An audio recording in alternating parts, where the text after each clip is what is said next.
In accordance with Section 50, Article 2 of the PPDA Act 2003 and Regulation 53 of the Local Government PPDA Regulations 2006, and the Buy Uganda, Build Uganda Policy 2014 that provide for the need to support locally manufactured products, knowledge transfer, and human capital development, the authority issues following guideline on reservation schemes to enhance local content in public procurement, and the major objective is to provide for mechanisms of increasing the input of local labor, goods and services in the procurement of public sector projects, goods and services within the country. We use local content through application of preference schemes and reservation schemes.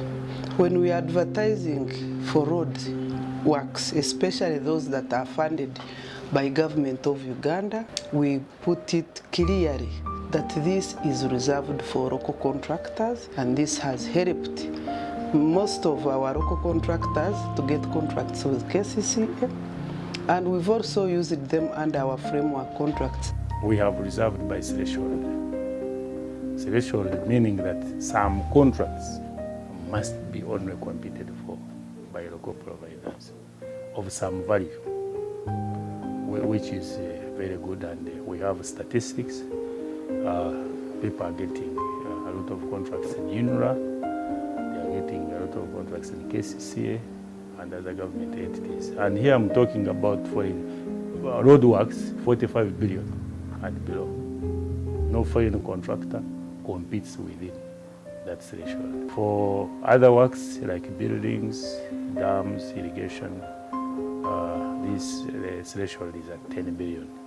Competition must be only among local providers. We are so much proud to associate ourselves with the content and the innovation related to the local content. We always carry out annual supplier forum to build capacity of service providers in order for them to submit responsive bids so that they can get business opportunities in the fund. Actually, I'm glad to say that 96% of the total contracts that we award are given to local service providers. We have also used it in consultancy services.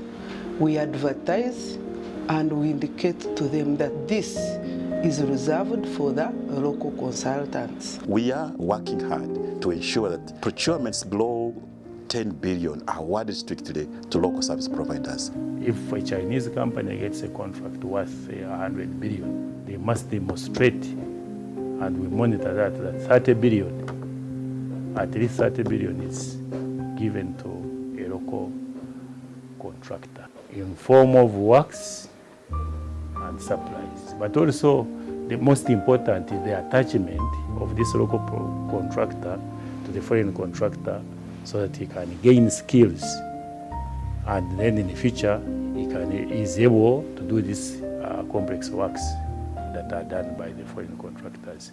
Of course, in addition to those contracts, we are talking about reservation by product.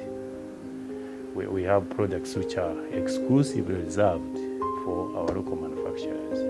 These include textiles, your Uganda Police, your Uganda Army, Uganda People's Defense Forces, your prisons, your NMS, your Ministry of Health for nurses and whatever, you must buy here in Uganda. We are also talking about pool of equipment for ease. We need to have government have pool of equipment in different regions, because those are the hindrances of our local providers. It works, it is a good thing to boost our economy, and I urge all entities to take it up and we build our economy. The benefits are more than the coin you are saving from buying outside, because you are going to get employment, you are going to have our children employed, you are going to have our utilities consumed like power and water. In terms of local content, in terms of supporting Buy Uganda, Build Uganda, we are there.